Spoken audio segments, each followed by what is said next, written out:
So what's the big deal of privacy? Well, number one, privacy in crypto is broken in some ways even worse than it is in traditional finance. And so we're trying to, at minimum, get to the privacy of traditional finance where no, you can't see my funds when I send you money. That's pretty much unacceptable from a security point of view, not privacy, from a security point of view. So why should you care about privacy? Number one reason is because you should care about your personal security and the security of your money.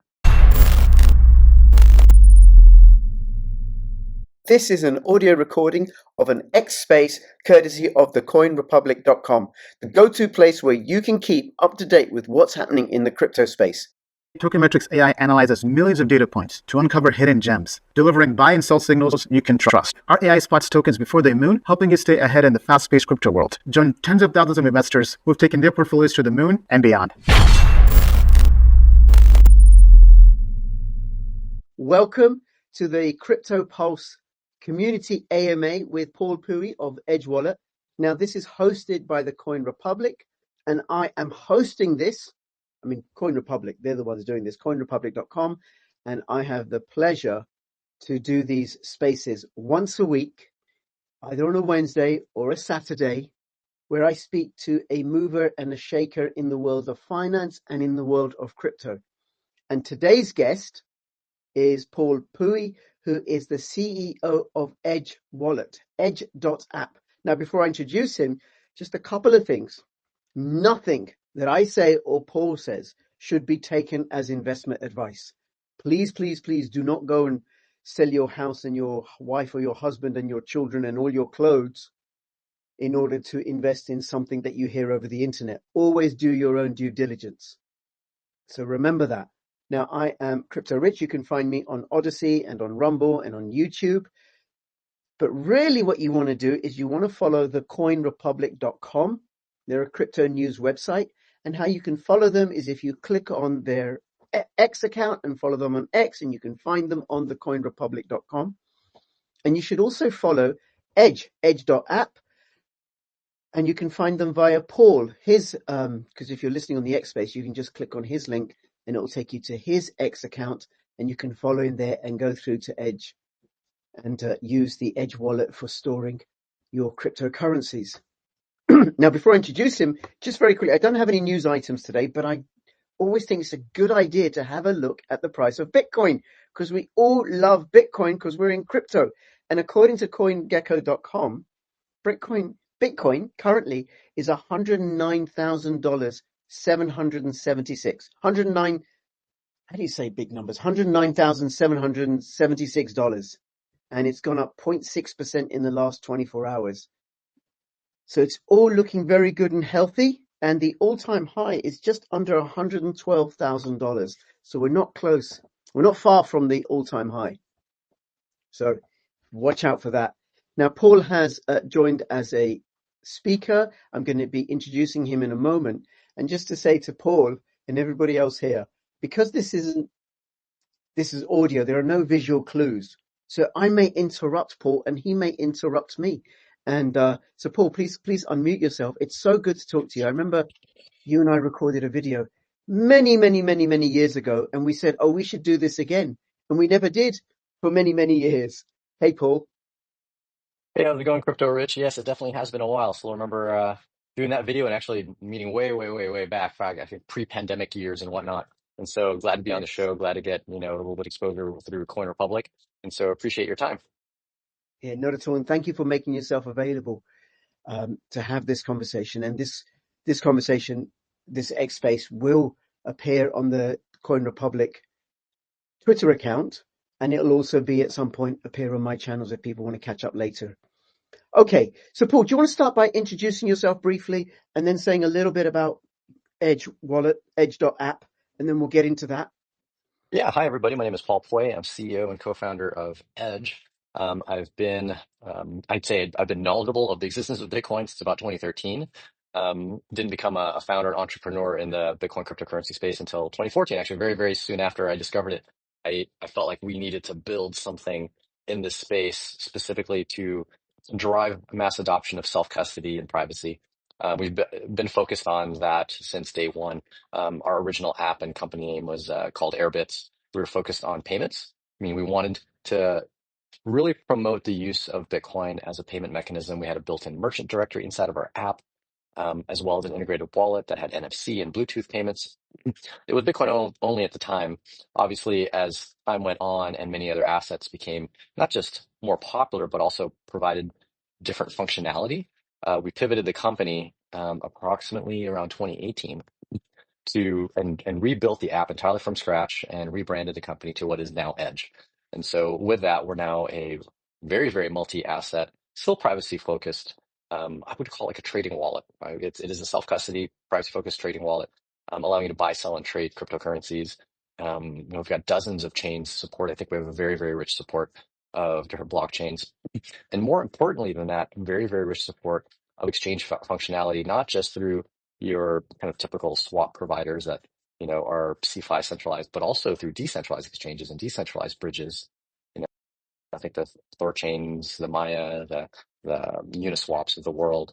And so with that, we want to drive adoption of that key value proposition, which is self-custody and privacy, to the masses by making it as seamless and familiar as possible. I can go into the details of how we differentiate because everyone said they make it easy and they make it simple.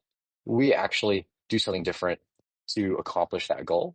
Okay. And Oh, so that's forgive me. what I'd love to go into later. Yes, yes. There's loads in there that I want to get into, right? And Yeah. this seems to be one of the things that I'm conscious of is there are going to be people listening to this X space who are, who like you, OGs in the crypto space, and they know about wallets and they know about the different blockchains. And there's also going to be people who've only been around for a couple of years or so, and then there's going to be all the newbies, especially now that what's happening with institutional money moving into Bitcoin. So one of the things that I'm conscious of is that somehow we take care of all those groups of people, from the OGs to brand new former new coiners. So let's start with a wallet. What is a wallet, and why would anybody want to use a wallet? What's wrong with keeping crypto? I'm going to say something silly now, okay, forgive me. In an email account or on an exchange? So I think the first thing to ask is what is a wallet, which is I think what you kind of did allude to. And Yes. at the end of the day, there's not a good definition of that word. I recall when I first used Coinbase way back. I don't use them anymore, but you would log into your Coinbase account and it would show your Bitcoin wallet. It would say that Bitcoin wallet. And then they added the ability to hold dollars, right? To actually hold dollars in Coinbase. That became your USD wallet. Like, okay. And at the same time, I learned that you can print a sequence of letters and numbers on a piece of paper, and that was called a paper wallet. And then there's a USB stick that you could have, which has some signing capability, and they would call that a hardware wallet. So, and then of course the mobile apps like, Edge and many of others would be called like a mobile wallet or a desktop wallet. So fundamentally, I think the term wallet is very ill-defined, right? We don't exactly know what that means to call something a wallet. So I've personally, stopped using that term as much as possible. Instead, I Right. say, okay, well, this is an exchange account, a custodial exchange account, a decentralized exchange, which I access with a self-custody app, or at least if I say wallet, a self-custody wallet, right? Differentiating that from a custodial wallet, because there also are wallets that look and feel just like self-custody wallets, right? They don't even have any exchange functionality. They hold your funds, especially in the Bitcoin Lightning world. They look and feel just like wallets, but they are fully custodial. They hold your money. So when you ask the question, why should someone care to use and know what a wallet is? Why can't I just hold my crypto in an email or an exchange? Well, it's not about an exchange versus a wallet. It's about you having self-custody, meaning you own the private keys, which are the little tiny bits of data that let you spend your money, or you delegate that out to a company or a service or another person that holds your money.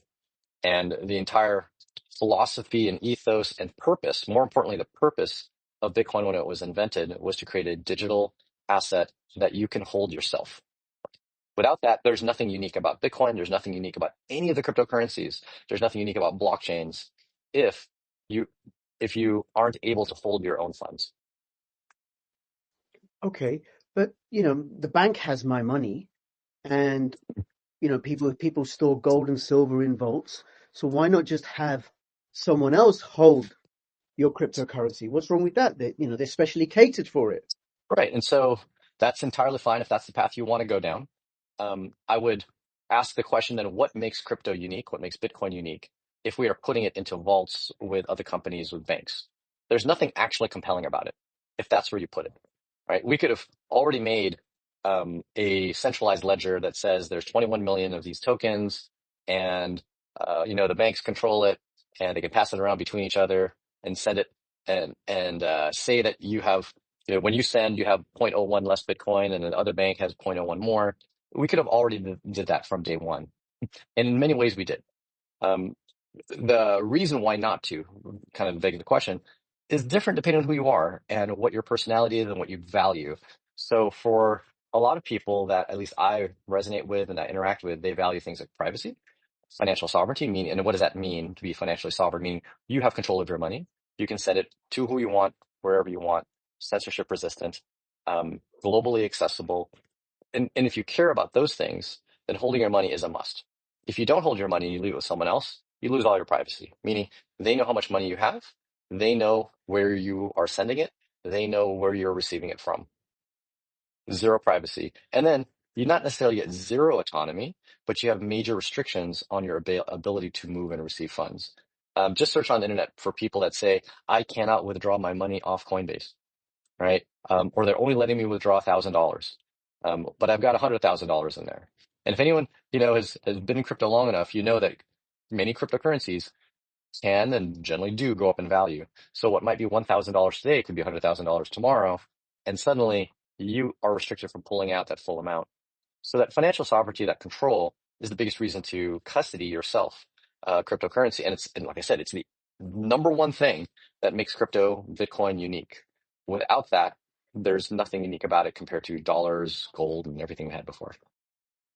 Yeah, absolutely. And again, there's some of the stuff you said that we'll get into later, right? But one of the things I would add is with the risk with keeping your cryptocurrencies on an exchange is that the exchanges get hacked, exchanges they disappear with the funds, they get closed, they get captured by regulations.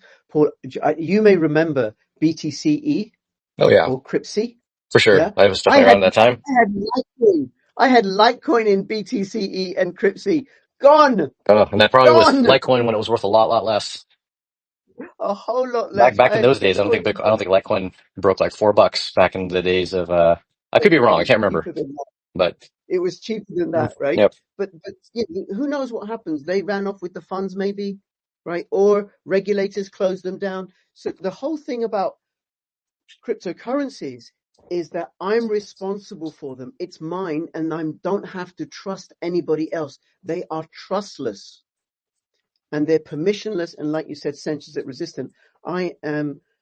I'm in the United Kingdom, and we're getting more and more aligned with the European Union, and the European Union have announced that they intend to make, this is so funny, we won't get into this, right? But just to get the atmosphere and why self-custody is so important, they're going to make privacy cryptocurrencies illegal. Right. Okay, that'll work. Yeah. I mean, they can definitely impart frictions on owning and holding private cryptocurrencies. It's gonna, it's gonna Yeah. be tough for them to accomplish the goal of what they're trying to actually accomplish, which is, I'm certain the goal to them, or at least the rhetoric behind it is, we want to stop, bad actors, malicious intent. But at the end of the day, you will stop none of them, but you will definitely stop a lot of well-meaning users from being able to utilize private cryptocurrencies. But the bad actors, Yes. there's a will, there's a way. It's just like they're saying, hey, we're gonna make guns illegal. Well, you still have shootings in the areas where guns are illegal. Or when there's a will, there's a way. And so I think it's Absolutely. reduce the need or the will to want to do those things is better than trying to squash the tools by which these like what would be deemed malicious actors are able to accomplish their acts. Yes, and when you say malicious actors, I think of the European Union and the British As government. malicious So actors, on yeah. my channel, I do a lot more political videos than when you and I recorded a few years ago. Oh yeah, And I've one of heard. the things that's happened, I've noticed your rhetoric, and definitely, I've definitely been aligned with a lot of stuff that I've seen come from you, Rich. So yes, it's a whole rabbit hole we could go down. yeah, perhaps one day, perhaps on another space, right? But definitely in the UK and the European Union, given that they're so bankrupt and they're facing monetary collapse, they are going to want to seize wealth wherever they can. So they are the malicious actors that we're going to have to watch out for. Now, taking it back to the wallet, right? Because so the Edge wallet is a self-custody wallet. I hold the private keys. How do I know that you don't have any secret backdoors or anything, or that it's not centralized, that it is truly decentralized? What's the guarantees that a user of your wallet has? So I'll say this first of all is that there's no such thing as like fully trustless, and there's definitely no such thing as fully decentralized, right? Like I don't even know where the line in the sand is with respect to quote unquote decentralized. And so we kind of quote ourselves as being a self-custody app. Now, there is levels of centralization, decentralization, and self-custody, and centralized services that come together to put an app into a user's hands, right? In order for you to just simply put an app into at least the iOS App Store, you need to have an organization. There has to be an organization. Apple requires it before you can submit an app into the App Store.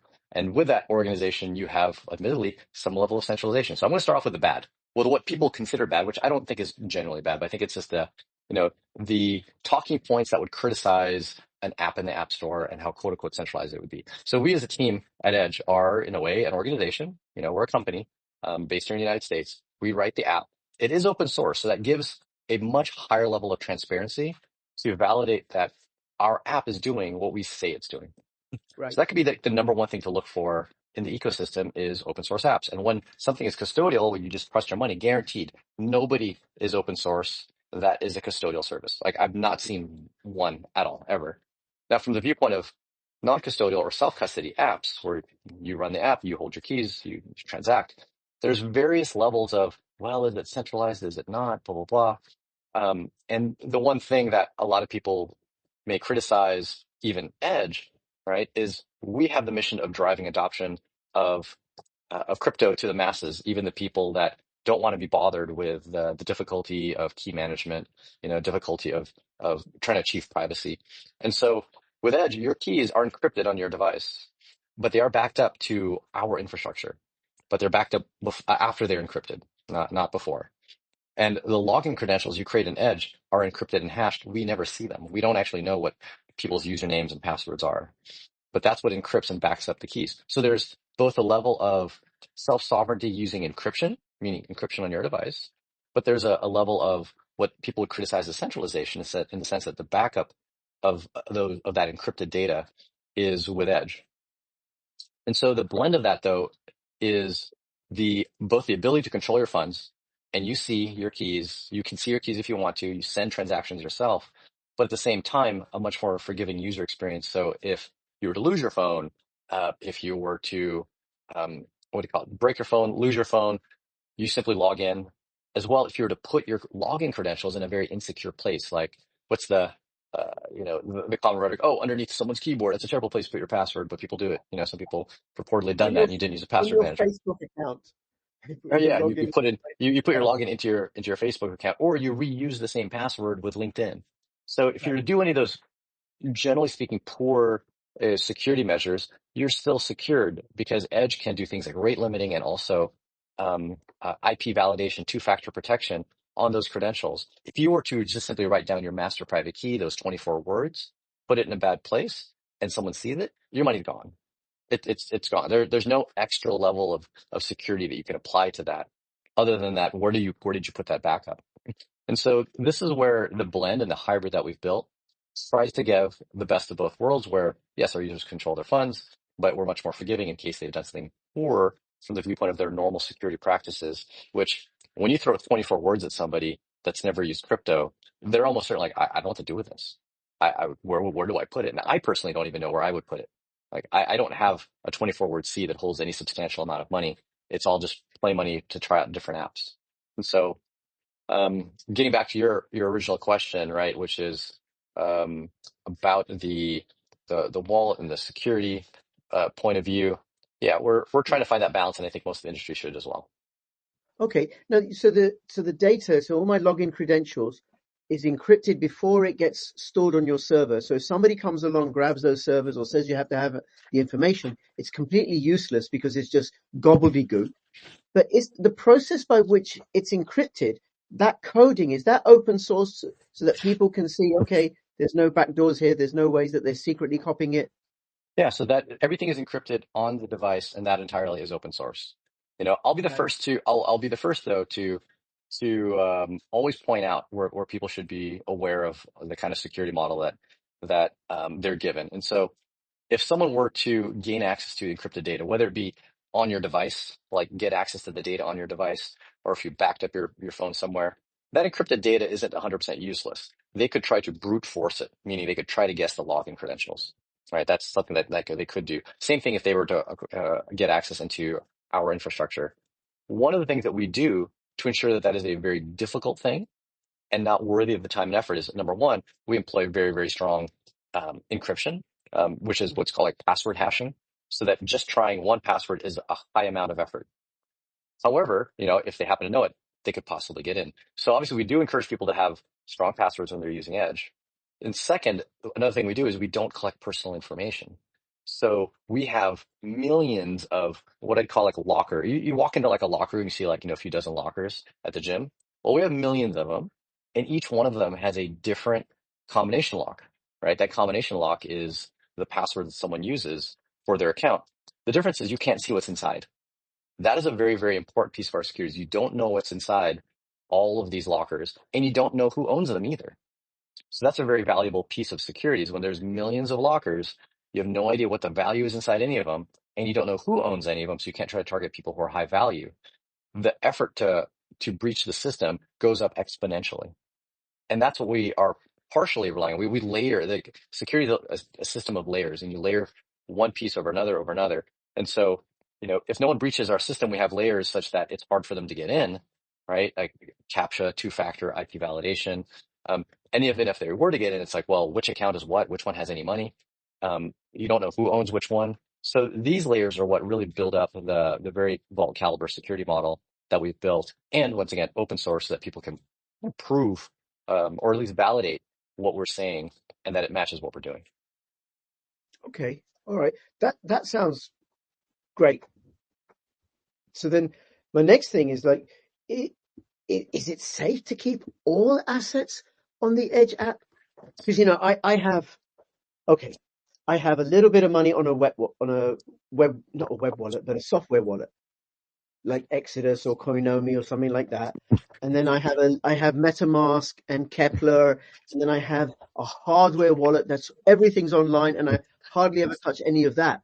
And I Right. think a lot of people, especially if they've been in the space for a while, will have arrangements like that. And are Right. you saying that the Edge wallet would work to replace all those instances? I wouldn't say that it would work to replace all those instances. One of the things that Edge and many of our competitors don't do a great job with is organizational access. That's probably our weakest point. Or when I say organizational access, think, you have a meetup group, which we do here in San Diego. I'm a co-organizer of a meetup group separate from Edge. It's a meetup group for cryptocurrencies. We meet once a month, that kind of thing. And we have some funds. And so organizational access doesn't work as well with a standard self-custody wallet. That's where you want organizational level multi-sig, where you can have multiple signers. And you need 2 out of 3 or 3 out of 4 signers in order to sign off funds. When it comes to individual access, meaning an individual person, I think it's less about having all funds in Edge or all funds in a hardware wallet or all funds, or spread across multiple different apps. What it is more so important to look at is what is your kind of use of crypto and how frequently are you using it? So I use crypto all the time. I'm fairly Mm. heavily dependent on it and I earn it. So once you are a bit more on the active side, you want to use a tool that gives you access to that crypto, such as Edge, right? And with that, you go through and jump through a few more security hurdles, and I won't call them hurdles because they're just a few lines in the sand that you have to cross over, such as enabling two-factor protection, such as having a strong password that is not reused anywhere else. You enable those two, you have a very, very strong vault caliber security. Now, there are weaknesses across all software and even hardware wallets that would lend some people to just split up funds across just different implementations, not so much the different layers of like a web versus a hardware versus a software versus custodial, but just different implementations. And the incentive in doing that is simply because the software that every developer builds isn't just the code they write, but it's the code that they depend on, right? These are called dependencies or software development kits, SDKs, software libraries. And while as developers, we can do as best we can to audit and verify that those libraries are sound and secure, it's impossible to audit every line of code that you're dependent on. And so there could be an exploit in some code that people depend on. And this, like I said, all wallets that can make a transaction are actually software wallets. And so people would say, oh, hardware versus software. There's no such thing as a pure hardware wallet. All hardware wallets are hardware that is built that can do with software in it that only is a cryptocurrency wallet. Like there's no other software on it. But don't get me wrong, there is still software in there, and that software is still built like software that has dependencies on other people's software and other SDKs. So it still has that potential. It's just a much lower chance of the dependencies and toolkits having an exploit, but there is a chance that it has one. So I think the distribution across multiple implementations is something people consider if they have a very large amount of funds relative to their net worth. And that's another question. People say, well, how many dollars should I put into a software mobile wallet? Versus, I say it's not about number of dollars. Like I know people with, millions, if not tens of millions of dollars in Edge, but I happen to know that they're probably worth in the hundreds of millions or billions of dollars, like their net worth. So for them, that's a small portion of their net worth. And so I think it's a net worth question, 5%, 10%, like, and once again, not financial advice because this is super argued, but many people say, okay, 1 to 5% of your net worth, sure, in your normal spending application. That could be all your crypto, or that could be 5% of your crypto. Just depends how deeply in crypto you are, right? And so there's a lot of variables there. I don't want to guide people down a definitive, absolute answer. I know that there's many people where their entire crypto net worth is an Edge, and they feel very comfortable doing that. I as well have all of my crypto net worth in Edge, right? So I put my money where my mouth is. Not that I'm worth a ton, right? And so I'm still working, right? And so although I do love what I do, so there's a bit of a balance. And I think, but to get back to your point, like what are the different cases? The number one case that is a weak point across Edge and a few other similar apps is multi-sig for organizations. That I think is one of the biggest things.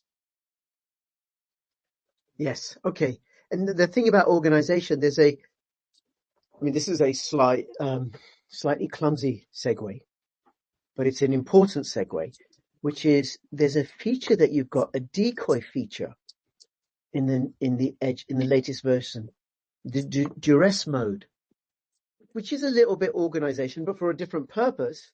Do you want to say what that is? Because that sounds pretty cool. Yeah. So this one's less about security for an organization and more about security for the individual. And so duress mode addresses the issue of the $5 wrench attack, where it's like, here's a wrench, someone comes up to you on the street and says, unlock your wallet, right? So they can steal your crypto. Obviously there's multiple ways to unlock Edge, but one of the most common ones is the PIN, right? You enter your 4-digit PIN that unlocks your account. Well, in Edge, you can set up now 2 PINs. One is your regular PIN, which all accounts generally have, and that can unlock your account. Or you can also set up a duress PIN. And so the word duress comes from being under duress, which is you're being under pressure to do something against your will. And so the duress PIN will unlock a sub account. So you have a main account and you have a sub account. The sub account, you can create wallets in that sub account and actually use those wallets for normal day-to-day spending and have smaller amounts in them. Smaller, once again, is relative, right? For average person in the UK and the US, smaller could mean $200 to $500 of spending money that they use when they go to a meetup or whatnot. So that can be your smaller funds.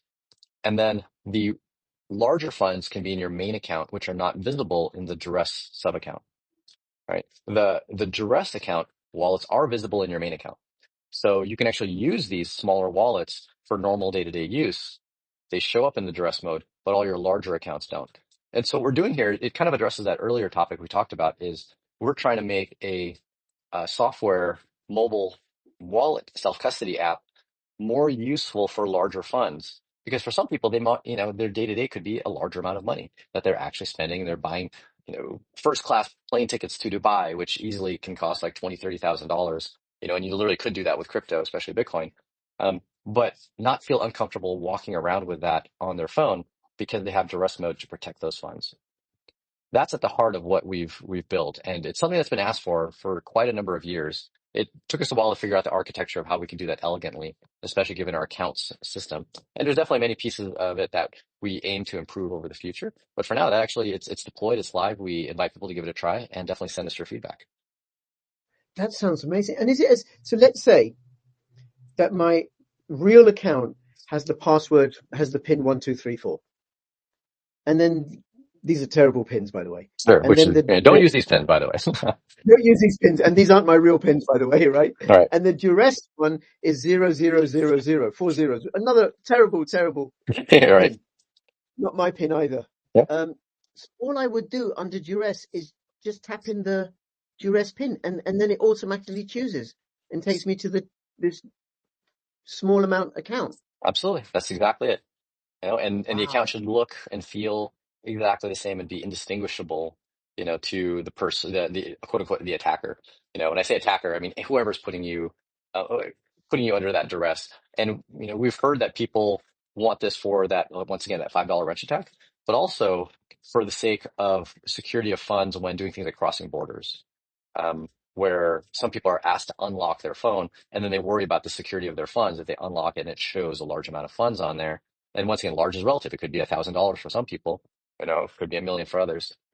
And so this is useful in multiple different scenarios. And so I'm glad we finally got this one out the door. And once again, please, we invite you to give us some feedback on it. We, because we're so privacy focused, we don't track, actions inside of our app. And so we need to actually get feedback from real people to tell us where they feel like things need improvement or whether or not we're on the right track. That's incredible. I like that very, very much. That's really, really useful. Cool. Okay, because I think as Bitcoin goes up in value, people are going to go to where the money is, Yep. and increasingly is going to be in self-custody wallets. Yes. Yeah, definitely need to be. We want to make sure self-custody is something that people can feel safe in using. And this is a Yeah. nugget piece of that. Ironically, this in some ways does not exist for custodial services. So in theory, if you have, a Coinbase account, and Coinbase will impart some limits on how much you can withdraw, but up to those limits, someone can go in, $5 wrench attack and say, hey, withdraw those funds, and boom, right? There's no duress pin to show, oh, this is all I have, right? So I think this is something that I like the fact that we're leading the way in the self custody space, and that even the custodial services haven't implemented this yet. Okay, very good. All right, that sounds absolutely great. And then I've seen on your website that it's available on iOS and Android, but there's also a web version. Is that right? Or a software version? There isn't a web version of Edge, the full Right. application. But one little lesser known secret, not really a secret, but we just don't advertise it much, is that Edge is also a software development kit, a platform that can be used to build other apps. That software development kit does work on the web. So you can build web apps that utilize Edge's kind of login subsystem and key management, and also utilize all of the Edge blockchain code that we've implemented to be able to send and receive and swap and use decentralized exchanges. All of that code is built as a software development kit that can be used in other apps, and that works also on both mobile and on the web. Right. So that's the only current web presence, although it is a much asked for feature for us to implement at least a desktop version of Edge. So that doesn't exist as far as a native desktop version, with the exception of anyone on a newer Mac. When I say newer, since like 2021, right? So M1, M2, M3, M4 Macs, all of the Apple Silicon Macs can actually run Edge on the desktop. It's basically a small iPad version of Edge, and you can download it from the Mac App Store if you search for the iPhone apps. And as many people know, you can actually run a lot of iPhone apps on a MacBook. And Edge actually runs great. I was very impressed. We made no effort to make it a desktop app, and it just works. And all the gestures, like the scrolling, dragging, swiping, all that work really seamlessly. I use it all the time. Yeah. I use it all the time. It's actually, it's motivated me now to actually build a more native desktop app for all the people that are not on an on a Mac M1 through M4, all the Windows, I'm sorry for all you Windows users. I'm hoping to dig you out of hell, but Windows and Linux users. So, um, so we kind of have a desktop app, but barely. Okay, all right. Then my next question is about the exchanges, because there are, some of the other mo other wallets Mhm. which are kind of similar to yours, and I don't mean to disrespect any of them, right? Exodus or Coinomi, um, they have able to do exchanges and swaps within them, but you go to decentralized exchanges.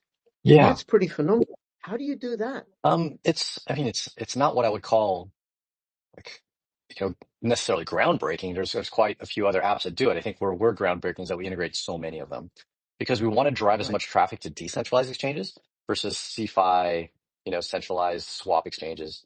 And so how we do that, I mean, we definitely have an architecture that is much more modular so that when you integrate like a Thorchain, it's not too hard to add a Maya protocol or a LeFi DEX aggregator. So, we've got a great, software architect, lead architect here, one of my co-founders, William Swanson, that put together a lot of the code base and architecture to enable this more pluggable modular architecture so that we can extend both by adding more assets as well as adding more exchanges. And you'll notice that difference. You mentioned Coinomi, and not to throw them under the bus. If you were to try to do exchanges in Coinomi, you're noticing that each exchange looks like it's bolted onto the side of the app as opposed to being integrated into it. It's like, okay, I want to use this exchange. And then you then have to go and see what prices there are for that exchange. And then Yes. if you're like, well, is there a better price at a different one? You have to like back out, choose a different one, and then see if it supports the asset and what the price would be. Whereas with Edge, it's all integrated as these modular plugins, and we search for the best price across all of them. And then and also search as to whether or not they even support the asset and then provide the best price and let you override that and also let you choose. I prefer decentralized exchanges versus centralized, which means so long as the decentralized exchange can provide a quote, they will be preferred, even if the quote isn't as good as a centralized exchange. Because some people are like, hey, I don't care if I'm going to pay a little bit more. I want to go with the DEX. And there's many Yeah. reasons for that. Many people don't realize even though they might be using a non-custodial swap exchange, if it's centralized, they could be mandated to do spot check KYC, meaning they look at the source of funds or the destination address. If it looks sketchy, or if the funds from 3 hops ago were involved in a theft, they may have to freeze the funds, ask you a whole bunch of questions. And it's not that the user of Edge or one of our competitors is even a malicious actor. It could simply be that they got caught in the crossfire, where sure there were funds stolen, it then got swapped at an exchange and then got withdrawn to exchange to an Edge user, and then that Edge user then tries to swap, or a Coinomi user, Edge Coinomi user tries to swap, and then those funds look tainted. This is especially a problem with transparent blockchains like Bitcoin and ETH.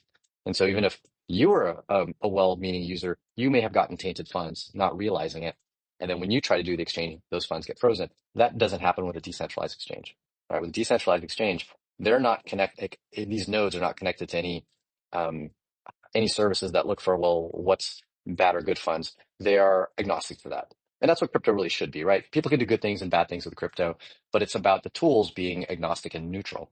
So you want neutral tools, and that's what the DEXs are. We connect, God, geez, dozens of them. So invite people to give it a try. They'll find it a much better experience than something like a Coinomi, but they'll also notice that we have far richer DEX support. I think I don't even know if Exodus has any DEX support. I can't tell because they've hidden it under the hood of who you're really Yeah. using. But last that we had inquired, I don't know that they have any DEX support at all. And you definitely can't prefer the DEXs. So there's no way for you to say, oh, I only want to go through a DEX. And so I think we've got that definitely much better handled than anyone on the market.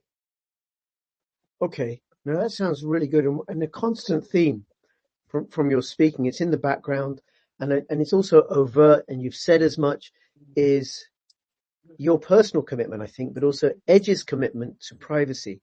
And one of the, with all the rules that are coming out and, to funding terrorism and it's only for crime or whatever, one of the problems with these blanket provisions is they penalize decent players and not just those that are likely to use it for nefarious purposes. But apart from that, I mean, what's the big deal about privacy? And you know which cryptocurrency project I'm a volunteer member of, right? Oh, are I think you should covered it, right? you referring to like the different privacy protocols, Yeah, like the yeah. Well, I'm one of the volunteer crew at power Pirate chain? Chain, and That's right. they're one of the first projects on this Egg space when I started doing this, right? Cool, cool. But Yeah, what's the big deal? And I know they're on it's on Edge Wallet as well, yeah, which is a big deal for the Pirate Chain community when that happened. And thank you. But what's the big deal about privacy? I mean, yeah, what are yeah. you going to do? Cry something? Well, a few different angles there. Um, Number one, if you look at the privacy in existing blockchains that are not Pirate Chain, Monero, Zcash, and whatnot, the privacy is pretty poor. And I think the biggest example of where the privacy is poor is where it's even weaker than traditional finance. So traditional finance, I can send you a Venmo payment, and you know how Yeah, much I sent, I know how much I sent, but I don't know your balance, and you don't know my balance, and you don't know my transactions after that. You only know that one transaction. This is not true in crypto. In most transparent blockchains, which are 99.9% of them, if you send me some funds, you immediately see the balance of my, say, Ethereum address. And I immediately see the balance of your Ethereum address and all the tokens you have, all the NFTs you have, and all the tokens and NFTs you will ever have, and every transaction you will ever have on Ethereum. So someone tell me that that's what they want in comparison to a Venmo experience. Name anyone. Anyone raise your hand if that's like, oh yeah, that sounds cool, right? That sounds totally fine. And so, yeah, can I? That sorry, Paul, forgive me, but I can expand that. Anybody here, if you want to send me your email, send me an email, and let me know if it's okay with you if I then go into your email account and read all your other emails. exactly. Yeah, and vice We're versa talking too, about, like, because you send yeah. them an email, they can read all of yours, right? Oh, okay. I'm not That, going to give that out my that's email address. that's kind of the analogy here. And so, so what's the big deal of privacy? Well, number one, privacy in crypto is broken in some ways even worse than it is in traditional finance. And so we're trying to, at minimum, get to the privacy of traditional finance where no, you can't see my funds when I send you money, right? We want to at least get to that level. And one of the big reasons, getting back to, we talked about duress mode, right? The wrench attack. One of the big reasons is why not prevent the need for duress mode in the first place? I'm here already, I'm promoting a feature we built, but I'm also promoting trying to avoid needing it. And one of the best ways to avoid needing duress mode is to make sure people don't know how much money you have in the first place, how much money you have, where that money is. And by transacting in privacy coins, you alleviate that. Like if I went to, not that, this is our future, but if I go down a dark alley, into this tiny little corner store to go buy something and I send them some Bitcoin, that store can immediately see and extrapolate quite roughly how much Bitcoin I have in a wallet. And walking back out that alley now becomes a physical danger just because I bought something at a store, right? They now know how much I have. That's pretty much unacceptable from a security point of view, not privacy, from a security point of view. So why should you care about privacy? Number one reason is because you should care about your personal security and the security of your money. I think that's a very reasonable thing. That's not a cypherpunk. You don't need to be a cypherpunk type of personality to care about that. You just have to care about your own money and your own physical well-being. Number one, there you go. Number two, which becomes a bit more ideological, but this is true and has happened. People should be concerned about their privacy from the viewpoint of them doing things today that are 100% legal, and then those things being considered illegal tomorrow or at some point in the future, and then having retribution put against you for those actions. And this happened in China in the 1950s, with the, I think, 100 Flowers campaign or 1,000 Flowers campaign, I can't recall, where people were invited to actually provide feedback about the Chinese government. That sounds almost counterintuitive. Like, who in the world would have ever thought the Chinese government would want feedback on how they're doing, right? They're like, what? Well, yes, they did. And then people spoke out about it, but they didn't speak out about it privately. And they didn't speak out about it anonymously. They spoke about it publicly with their name attached to what they were saying. Only a couple years later, China's government didn't like what they were hearing. They're like, "Ooh, we don't like this feedback," that we're being authoritarian and we're oppressive, blah, blah, blah. Well, they reversed course and said, now, end of that campaign, we don't want people speaking out. Oh, by the way, the biggest names that were speaking out against them, put them in prison, eliminate their jobs, and enact retribution against them for things that were fundamentally fully, not just legal, but they were invited. That's one example. And I've heard other examples. A friend of mine went through court for operating a Bitcoin ATM in New York. He had a license, but the license was with a different company that wasn't under his name because of his co-founders. His co-founders threw him under the bus, and the his chats that were on unencrypted channels, not on Signal, regarding unrelated things were used against him, right? Used against him in court. Everything from saying, "Oh, you should check out this car. Oh, it's like a $200,000 Lambo caliber vehicle." They used that against him to try to say that he was living lavishly off the gains he had from selling Bitcoin to people. Like he's like, "I didn't even buy the car. Like I had no interest in buying this car. I was mentioning it to a friend." But that was used literally in court. And so if he had used a private communication channel, that wouldn't have been accessible to them. And even if it was a very innocent statement, right, it would have been protected and not been submitted into court. So there's little things like that that people should be aware of, and privacy and tools that promote privacy help eliminate those caught in the crossfire kind of moments. Yes. And listening to you, Paul, I think it might be too late for me. It might be too late for me. We've doxed ourselves. I think that it's just not to call us like the messiahs, but we've basically thrown ourselves in the fire on behalf of trying to save everyone else. Right. And so Yes. hope people can appreciate that. Yeah, we've kind of doxed ourselves. I still try to maintain some level of privacy. I don't post like photos of my kids online and, Yeah. and whatnot. And obviously don't post how much crypto I have, which by the way is not much. I like to say I have like 2% of the Bitcoin I originally had. I spent all to build this company. Right. Oh, Being unemployed not unemployed, but unpaid for quite a amount of time. And also giving away a lot of free Bitcoin in the early years, so I yes. believe in the mission of this industry more than I believe in becoming, a millionaire. So I want to see this industry succeed, in some ways with or without our company. But obviously, I believe in our company. I believe in our team. I know we can succeed. We've succeeded in many ways already. But the financial windfall for me isn't the number one priority. Yep. Yep. Oh, no, okay. Thank you. I just wanted to, just on the privacy, my real name, when I was born, my parents didn't name me Crypto Rich, right? Really? Yeah, really, honestly, I work as a social worker, and I don't want the families that I know that I go and visit know that they're social workers Crypto Rich. I got it. Fair enough. I know a few Yeah. people that go by different names. Yeah. And And so and the reason for that, but what it points to is this other thing about privacy that I think is really, really, really important. And it speaks to something that we all want as human beings, which is freedom, the freedom to act. And without privacy, there is no freedom. None. If I don't have the freedom to withdraw from the public sphere, then I'm not free because I'm being forever watched. And the drive, certainly in the European Union and the UK, is for more and more authoritarianism, more and more micromanagement of our lives as a justification for extracting wealth from the people because they're facing monetary collapse. So then it becomes more and more important for us to use applications and services that preserve our privacy, like Edge Wallet, like Pirate Chain, like ThreeSpeak, a decentralized vlogging platform that were guests a few weeks ago. So I just want to say that without privacy, there's no freedom, none. no, absolutely. I think the ability to communicate between ourselves privately, to be able to have privacy and especially our monetary privacy, it's so important for both like our freedom and security.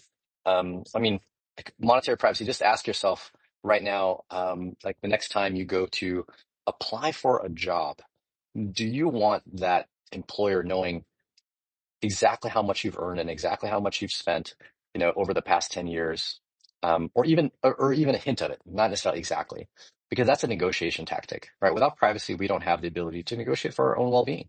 And I hate to say it, the world is about negotiation, right? We negotiate all the time, and exposing everything about your personal or business life, like businesses negotiate all the time, and having a business that is fully transparent to all of its competitors and all of its even partners really is a detriment to its competitive advantage.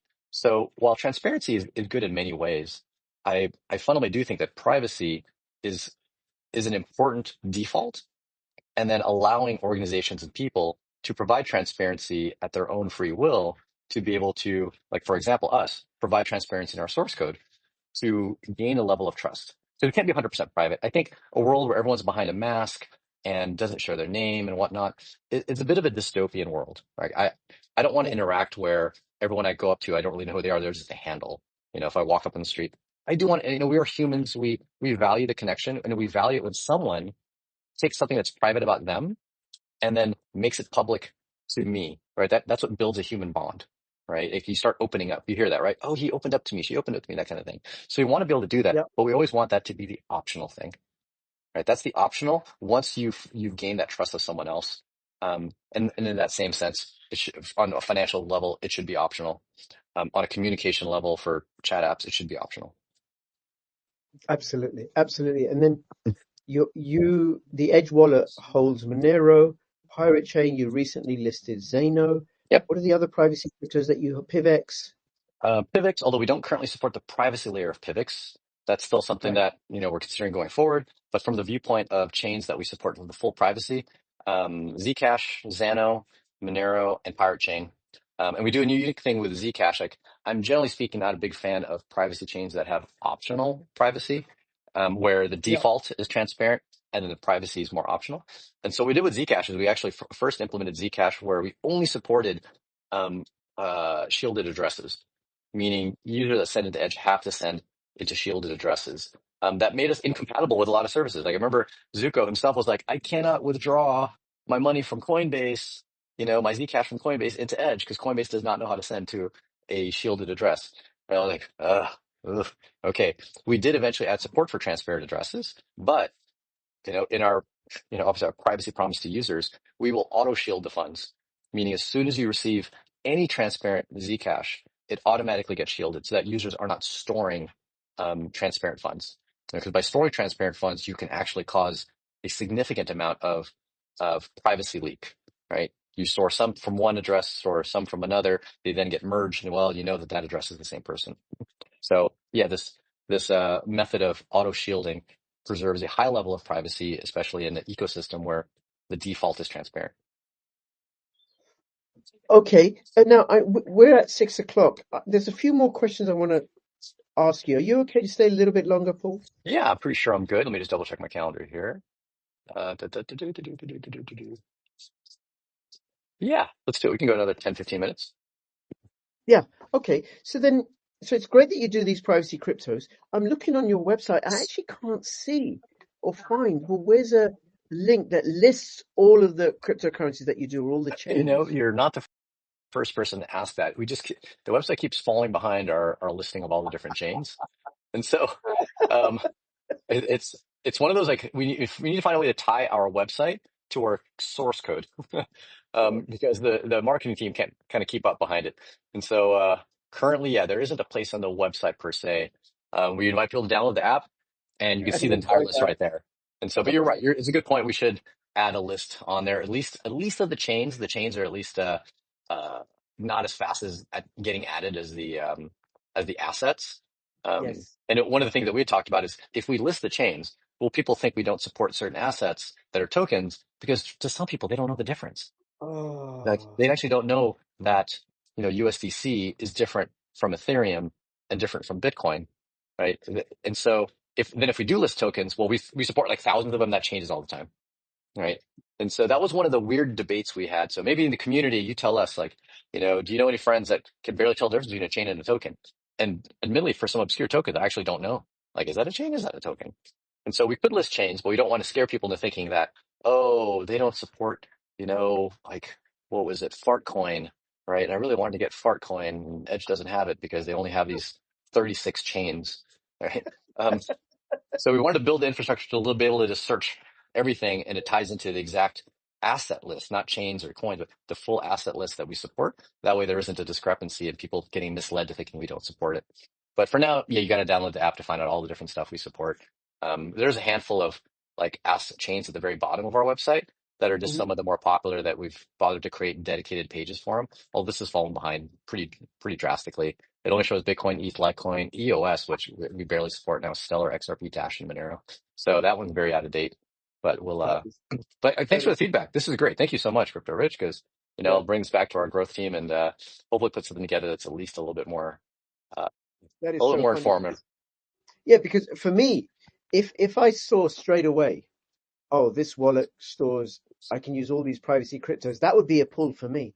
And another thing that would be a pull, and I don't know if you do this, is whether yours is a Lightning wallet, and We're which not a different. Lightning wallet right now. Nope. Okay, So yeah, that okay, that we do not currently support. We've gone back and forth on whether or not we support Lightning. Obviously, it has improved privacy over Bitcoin, but with a lot of controversial centralization risk and yes, censorship risk than regular Bitcoin. And we've also tried to incorporate it via an SDK partner, and it didn't work very well. Like we could not send to some. I mean, the functionality of Edge is less about being a payments wallet, right? That was Airbit's, our original app. yeah, Edge today is more about being a trading wallet. And Lightning did not work with, at least the implementation through our SK partner. It did not initially work with one of the swap exchanges that supported Lightning. And I'm like, gosh, if that doesn't work, then what will? I think the routes didn't have enough liquidity, and people swap easily like 5 figures in Edge, right? So we see 100, 5, 6 figure swaps in Edge, and Lightning will completely collapse at those amounts. I've been told right, by Lightning developers, you really lose reliability above like $1,000. Like the reliability just plummets. So yeah, sure, for your coffee payments and whatnot. And admittedly, I went to a Steak and Shake over in Vegas during Bitcoin yeah, 2025, and yeah, I had to pay with Lightning. I had to use a different app to do so. Um, and that's great and all. And I would love, one of my biggest dreams is to reincarnate our original Airbits app, maybe rebranded as Edge Pay or something like that, as a separate app that's fully tuned for payments. Right, meaning you forget like the price up, price down. You get like one button pay, scan QR code, right?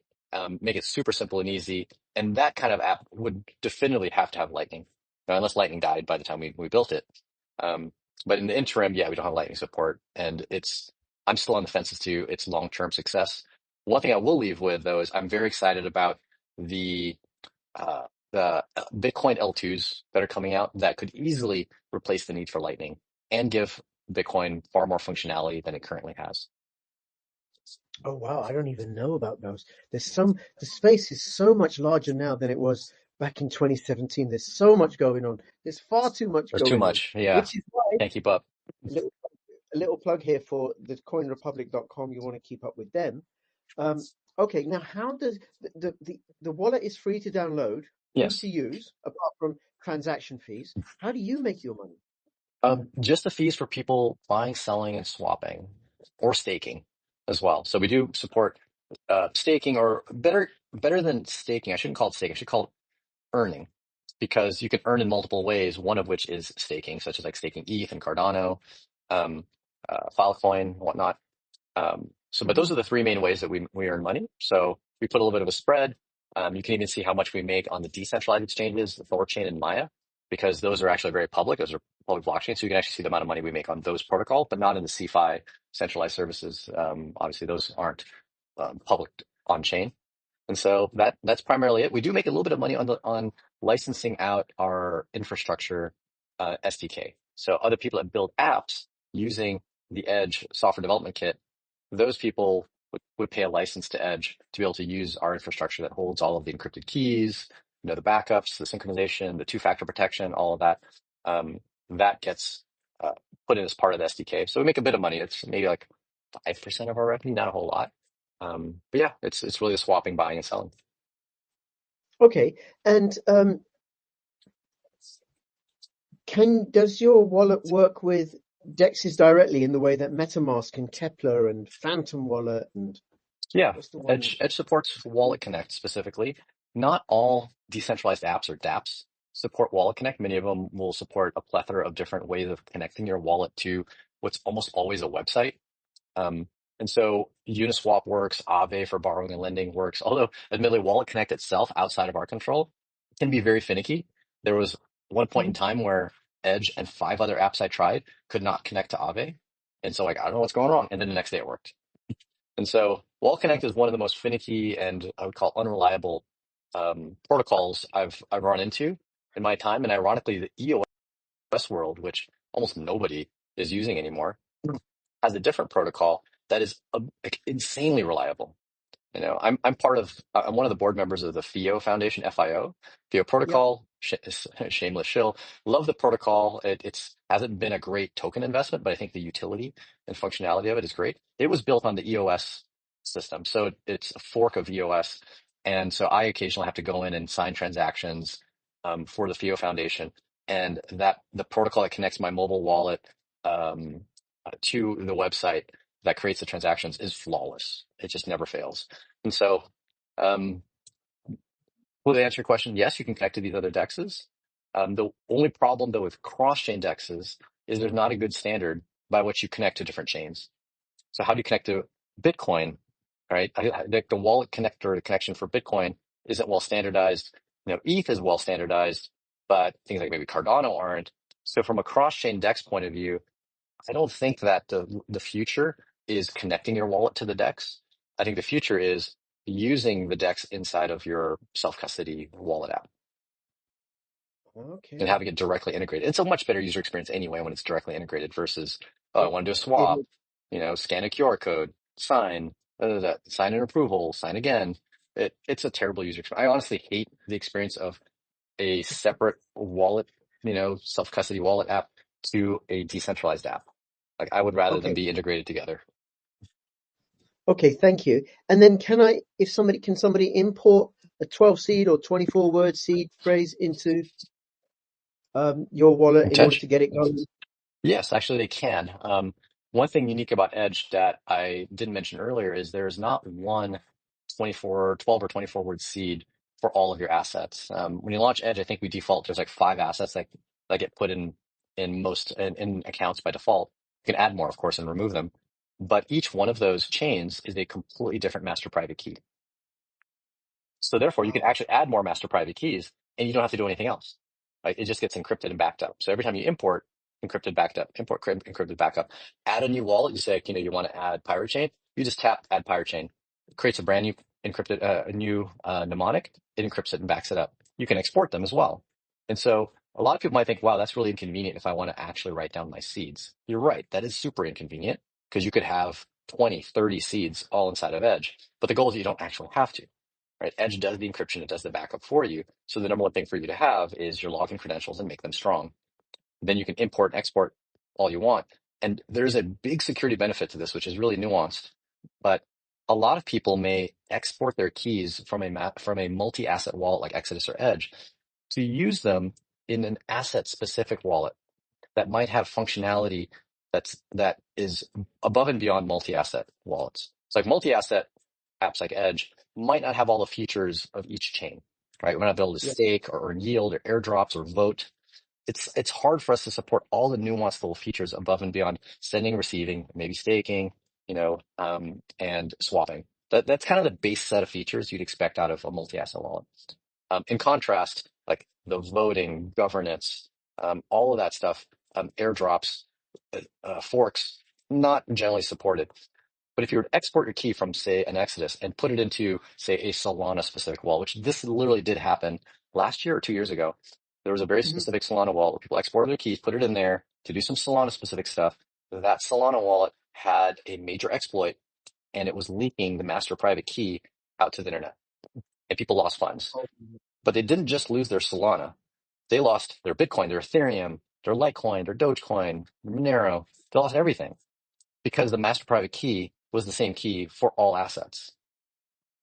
In Edge, if you had done that, exported your Solana key out to this Solana specific wallet, you would have only compromised your Solana because that key is not shared with your Bitcoin, your Ethereum, or Litecoin, or anything else. Right? If you were to do this without Edge, it would be super inconvenient. You'd have to manually create a different master private key for every single asset and manually back them up. And every time you add another asset, back up that new master private key. So that'd be more secure, but way, way, way more tedious than it would be with Edge. And so that's a long-winded answer to your original question. Can you export the key or can you import the key? Yes, you can import and export. But note, yes, they're all different keys, but that's okay. One account encrypts them all, backs them all up, and protects them all.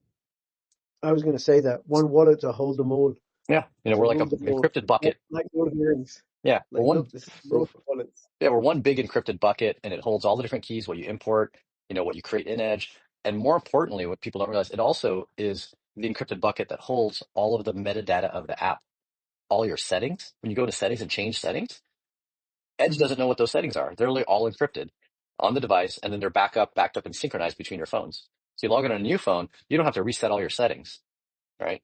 With most wallet apps, you do, because the only thing you put into the new phone is the master private key, and that's it. And all the master private key does is get you access to your funds. But if you change the language, the asset, the display, what's the theme, dark light mode, all those settings you'd have to redo. With Edge, they're all encrypted and synchronized between your devices. And every transaction you make in Edge allows you to add metadata like a name that you sent the money to or received the money from, a category, some notes, and all of that data is 100% encrypted, just as strongly as we encrypt your master private keys, and then synchronized between the different devices. So we take the entire app, not just your keys, but the entire app, all the data in the app, all of that is encrypted so that no one can see them other than the user.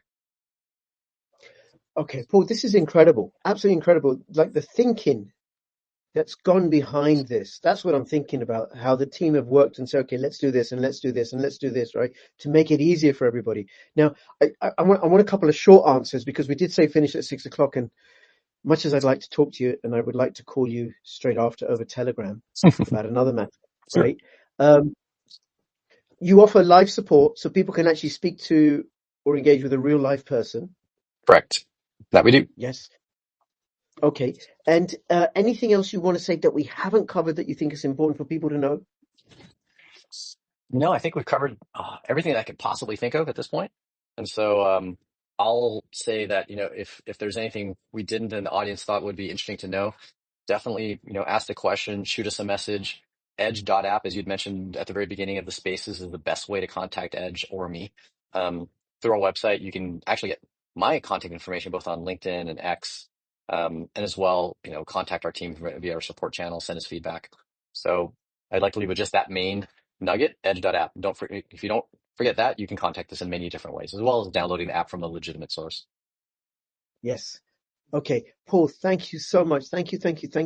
For everybody who's listening, thank you so much. And, if people have missed this and your friends or family have missed this, they can watch out for it on the Coin Republic X account, but also it'll be on my channel at some point. Really, really appreciate it. And do check out edge.app. This is Crypto Rich and Paul Puey signing out. All the best.